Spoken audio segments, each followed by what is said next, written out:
Eu sou das quebradas, irmão. Você falou da música Imagine, né? Que você é crítico a essa música horrível. Do John Lennon, né? Pô, bicho, será que ela foi feita pra realmente fazer uma lavagem cerebral nas pessoas, assim, essa música? Olha, em alguma... Eu não sei se foi feita pra fazer lavagem cerebral, mas que ela é usada pra fazer lavagem cerebral e que o John Lennon tinha ideias tortas, eu tenho certeza absoluta. É só ver que, por exemplo, usaram essa música naquela horrível abertura das Olimpíadas do ano passado, né? A abertura que teve um monte de desgraça acontecendo, um monte de porcaria acontecendo, e aí tem aquele momento que tem um piano, né, e por aí vai, o pessoal toca exatamente Imagine, né? Imagine é o hino dos globalistas. É a canção consagrada da imagem que eles têm em relação ao mundo futuro. Um mundo em que não tem céu nem inferno, né? Com as consequências de não ter céu e inferno. Mas John Lennon ainda não era um globalista. Não... Ele era bem cosmopolita. O movimento hippie, né? E tudo aquilo ligado aos anos 60, especialmente tudo aquilo que desemboca no maio de 68 e os movimentos culturais ligados ao maio de 68 são elementos precursores daquilo que nós entendemos hoje como globalismo. O contexto da Imagine foi uma crítica à guerra do Vietnã, né? É o contexto formal ali. Um mundo de paz, né?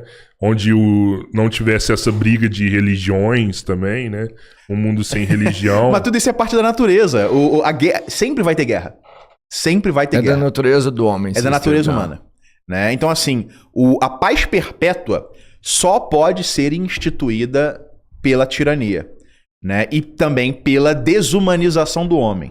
Pelo desenraizamento do homem. Num futuro hipotético, globalista, em que todos nós estivermos constantemente dopados, por exemplo, a gente tiver sofrido engenharia genética, a gente tiver dopado sempre de um monte de substâncias, os homens serem obrigados aí a receber uma injeção para reduzir a taxa de testosterona ou coisa do tipo, né? Castração compulsória para um monte de gente, por aí vai. Nesse tipo de mundo que tem gente que tem feministas que defendem isso, inclusive, né? Nesse tipo de mundo a gente vai ter aí a paz perpétua, né? Cara, mas num mundo em que vale a pena viver, certamente não. Sempre vai ter guerra. Sempre vai ter guerra.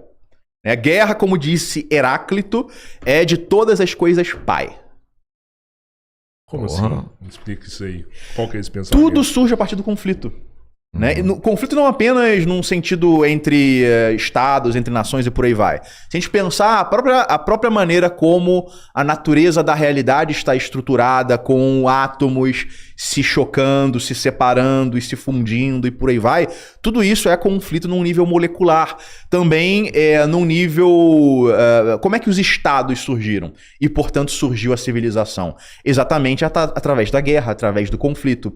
Né? Os primeiros estados foram basicamente as consolidações de bandos guerreiros. Bandos guerreiros conquistadores que encontraram um lugar para se assentar, dominaram ali algum povo mais fraco e se impuseram como Estado. E a partir disso nós temos a civilização e tudo aquilo de positivo que vem da civilização. Né? Da mesma forma que a guerra traz algo ruim, no final dela ela pode te entregar algo bom. Também pode entregar algo, se você tiver tirar bom. proveito disso aí. Sim, e aquilo que movimenta, né, o mundo de modo geral. Se não tivéssemos tido essa natureza conflituosa, a gente provavelmente não teria saído das cavernas.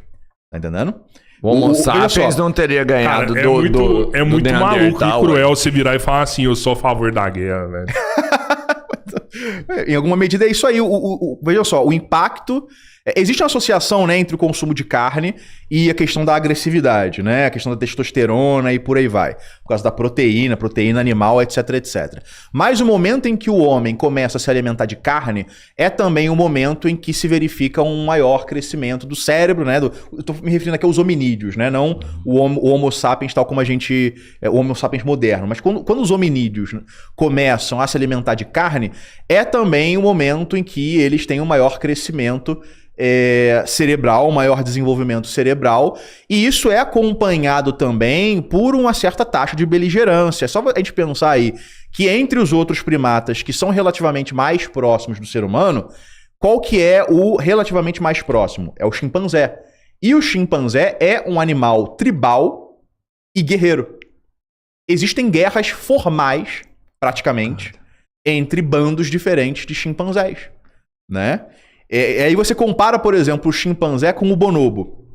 E os bonobos, eles vivem num tipo de sociedade que é poligâmica, entre aspas, é pacífica e tá sob o controle das fêmeas. Né? É um tipo de sociedade sob o controle das fêmeas. É basicamente um matriarcado. Né? E de um modo geral, se a gente for tentar analisar QI dessas espécies animais, ou ali a sua propensão a ter um comportamento ou um pensamento, entre aspas, mais complexo, os chimpanzés são mais inteligentes do que os bonobos. E também são mais violentos. Inteligência e violência, em alguma medida, são coisas que estão associadas. E a guerra é um fator aí de crescimento, de desenvolvimento e de civilização. É porque eu acho que a gente chegou num ápice do desenvolvimento que a gente não pode se comparar. Também.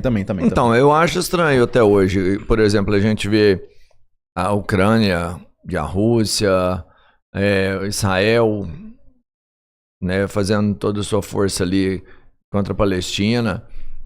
No mundo, cara, que você tem tecnologia pra resolver tudo no botão, sabe? Eu não consigo entender ainda a guerra física hoje, porque você tem muitos outros meios de acabar com o conflito, sabe? Ou não, de não praticar o conflito. É porque o cara ainda tem esse, vamos falar assim, na mesa, de pôr na mesa e falar, porra, eu sou foda mesmo, eu sou do caralho. Isso em parte tem um aspecto aí, mas é que na prática não dá pra resolver tudo só com um míssil, não. Porque na prática, o objetivo de uma guerra não é apenas a destruição. Cada conflito tem ali os seus objetivos. E esses objetivos muitas vezes vão depender que você tenha ali uma infantaria, que você tenha ali um pessoal no chão para poder garantir aquilo que você quer. Só pensar, por exemplo, a questão da Ucrânia, né? A operação militar especial. Tem que ter o pessoal avançando ali no chão, porque a Rússia quer libertar aquela população de pessoas de origem étnica russa, do Donbass, né, do leste ucraniano. E para isso você tem que botar tropas no chão para poder ir avançando, para poder conquistando, né, as aldeias, as cidades e por aí vai. Então, assim, o conflito tem que ter acaba tendo que ter essa dimensão física. A não ser que seja um conflito pequeno, né, menos um conflito do que uma ação militar, que aí às vezes um país só dispara alguns mísseis para explodir alguma coisa e fica por isso mesmo. Mas E aí aquilo, quando você tem todo mundo com armas tão poderosas, ninguém quer usar, ninguém pode usar, e aí volta o pessoal a ter que ir pro chão. Corpo a corpo. Sim. Você viu os Estados Unidos, como é que é o nome lá do Canal do Panamá, eles meio que com um conflito ali para liberar a passagem, você viu isso aí de navios de... Parece que